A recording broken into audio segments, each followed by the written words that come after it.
जय श्री हरि। दोस्तों, क्या एक पत्नी मौत को भी हरा सकती है? क्या प्रेम इतना शक्तिशाली हो सकता है कि यमराज को भी झुकना पड़े? ज्येष्ठ मास की तपती दोपहर एक बट वृक्ष के नीचे अपने पति की निर्जीव देह को गोद में लिए बैठी एक स्त्री, न आंसू न डर, बस अटूट विश्वास और अद्भुत साहस। यह कहानी है सावित्री और सत्यवान की, जहाँ एक पत्नी ने अपने प्रेम, बुद्धि और भक्ति से मृत्यु के देवता यमराज को भी पराजित कर दिया और रच दी अमर प्रेम की सबसे महान कथा। तो आइए शुरू करते हैं वट सावित्री व्रत की पवित्र कथा। बहुत समय पहले की बात है। मध्य देश में एक महान और धर्मपरायण राजा राज्य करते थे।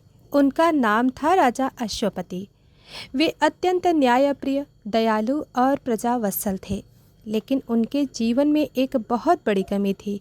उनके कोई संतान नहीं थी। संतान के अभाव में राजा और उनकी रानी अत्यंत दुखी रहते थे। राजा अश्वपति ने वर्षों तक कठोर तपस्या और व्रत किए। उन्होंने माता सावित्री की उपासना की, अनगिनत यज्ञ किए और निरंतर भगवान से प्रार्थना करते रहे। हे माता, मुझे एक संतान का सुख प्रदान करें जिससे मेरा वंश आगे बढ़ सके। और उनकी भक्ति और तपस्या से प्रसन्न होकर देवी प्रकट हुई और वरदान दिया, हे राजन, तुम्हें एक तेजस्वी, गुणवान और दिव्य कन्या प्राप्त होगी जो तुम्हारे कुल का नाम रोशन करेगी। कुछ समय बाद राजा के घर एक सुंदर और तेजस्वी कन्या का जन्म हुआ। उनका नाम रखा गया सावित्री। सावित्री बचपन से ही असाधारण थी। उसकी सुंदरता ऐसी थी कि जो भी उसे देखता मंत्रमुग्ध हो जाता। लेकिन केवल रूप ही नहीं, वह बुद्धिमान, धर्मनिष्ठ और अत्यंत विनम्र थी। जैसे जैसे वह बड़ी होती गई, उसकी कीर्ति चारों ओर फैलने लगी। राजा अश्वपति को चिंता होने लगी कि इतनी गुणवान कन्या के लिए योग्य वर कैसे मिलेगा। जब सावित्री विवाह योग्य हुई तो राजा ने उससे कहा, बेटी, अब तुम्हें अपने लिए योग्य वर का चयन स्वयं करना होगा। यह सुनकर सावित्री ने अपने पिता की आज्ञा मानी और एक दिन वह रथ पर सवार होकर अपने मंत्रियों और सेवकों के साथ वर की खोज में निकल पड़ी। कई राज्यों और आश्रमों का भ्रमण करने के बाद एक दिन सावित्री एक घने वन में पहुंची।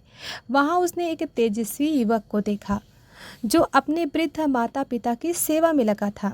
वह युवक था सत्यवान। सत्यवान का चेहरा तेज से दमक रहा था। उसकी बाणी मधुर थी और उसका स्वभाव अत्यंत विनम्र था। सावित्री ने मन ही मन निश्चय किया, यही मेरे जीवन का साथी होगा। जब वह वापस अपने राज्य लौटी तो उसने अपने पिता से कहा, पिताश्री, मैंने अपने लिए वर चुना है। उसका नाम सत्यवान है। उसी समय वहाँ देवऋषि नारद का आगमन हुआ। राजा ने उनसे सत्यवान के बारे में जानना चाहा। नारद मुनि ने ध्यान लगाकर कहा, राजन, सत्यवान अत्यंत गुणवान, धर्मात्मा और योग्य है। लेकिन एक दुखद सत्य है, उसकी आयु बहुत कम है। आज से ठीक 1 वर्ष बाद उसकी मृत्यु निश्चित है। यह सुनकर राजा अश्वपति चिंतित हो गए। उन्होंने सावित्री से कहा, बेटी, तुम किसी और को अपना वर चुन लो। मैं तुम्हें विधवा होते नहीं देख सकता। लेकिन सावित्री ने शांत स्वर में उत्तर दिया, पिताश्री, एक बार मैंने जिसे अपने मन, वचन और कर्म से पति मान लिया, उसे मैं किसी भी परिस्थिति में नहीं छोड़ सकती। उसकी आंखों में दृढ़ निश्चय था और उसके शब्दों में अटूट विश्वास। पति एक ही बार चुना जाता है, बार बार नहीं। राजा अश्वपति ने अंततः उसकी इच्छा को स्वीकार कर लिया। सावित्री और सत्यवान का विवाह बड़े ही धूमधाम से हुआ। विवाह के बाद सावित्री अपने पति के साथ वन में रहने लगी। जहाँ सत्यवान अपने अंधे माता पिता के साथ रहता था, सावित्री ने अपने ससुराल में पूरी निष्ठा और प्रेम से सेवा की। वह अपने सास ससुर की देखभाल करती, घर की सभी कार्य करती और अपने पति के साथ सुखपूर्वक जीवन व्यतीत करती। लेकिन उसके मन में एक चिंता हमेशा बनी रहती, नारद मुनि की वह भविष्यवाणी। दिन बीतते गए, महीने गुजरते गए और एक दिन धीरे धीरे नज़दीक आने लगा जब सत्यवान की आयु समाप्त होने वाली थी। सावित्री ने 3 दिन पहले से कठोर व्रत करना शुरू कर दिया। उसने अन्न जल त्याग दिया और केवल अपने पति की लंबी आयु के लिए प्रार्थना करने लगी। दोस्तों, वह दिन आ गया जिसका डर सावित्री के मन में लंबे समय से था। सावित्री ने व्रत रखा हुआ था। उसने सुबह उठकर पूजा की और अपने पति सत्यवान के साथ वन में जाने का आग्रह किया। सत्यवान ने कहा, तुम बहुत कमज़ोर हो, तुम्हें विश्राम करना चाहिए। लेकिन सावित्री ने मुस्कुरा कर कहा, आज मैं आपके साथ रहना चाहती हूँ।